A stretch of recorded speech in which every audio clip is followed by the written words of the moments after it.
আবুল পাকির জয়নুল আবেদিন আব্দুল কালাম বা এপিজে আব্দুল কালাম জন্মেছিলেন 1931 সালের 15 অক্টোবর তামিলনাড়ু রামেশ্বরমে।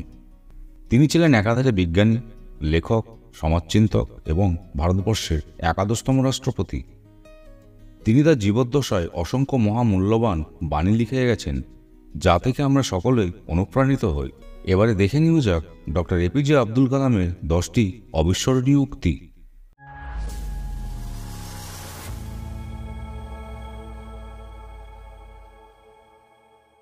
1. দুঃখের মধ্যে দিয়ে যেমন সুখের পরিচয় পাওয়া যায়, তেমনি পরাজয়ের মধ্যে দিয়ে জয়ের সূচনা হয়। 2. তুমি যদি জীবনে ভিন্ন কিছু করতে চাও, তাহলে কখনোই ভিড়ের অংশীদার হও না, কারণ ভিড় সাহস দেয় কিন্তু পরিচয় কেড়ে নেয়। 3. সাফল্যের সবচেয়ে বিশেষ বিষয় কি জানো? এটি তাদের প্রতি আকৃষ্ট হয় যারা কঠোর পরিশ্রম করে। 4. যারা অপেক্ষা করে তারা ততটা পায় যতটা অন্যরা চেষ্টা না করে চলে যায়। 5.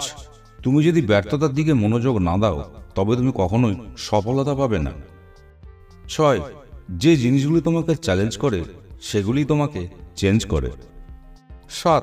কখনোই সংগ্রামকে ভয় করা উচিত নয়, কারণ এটি একটি গল্প যা সফল হওয়ার পরে সবাইকে বলতে হবে। 8. সাফল্যের ফসল এমনি এমনি গজায় না, পরিশ্রমের ঘাম দিয়ে চেষ্টার বীজকে জল দিতে হয়। 9. তুমি তোমার গন্তব্য থেকে ততক্ষণ দূরে থাকবে যতক্ষণ না তার জন্য প্রথম পদক্ষেপ নেবে। 10. বৃষ্টির ফোঁটা ছোট, কিন্তু তাদের অবিরাম বৃষ্টি নদীর বড় বড় স্রোত হয়ে যায়। তেমনি আমাদের ক্ষুদ্র প্রচেষ্টাও জীবনে বড় পরিবর্তন আনতে পারে।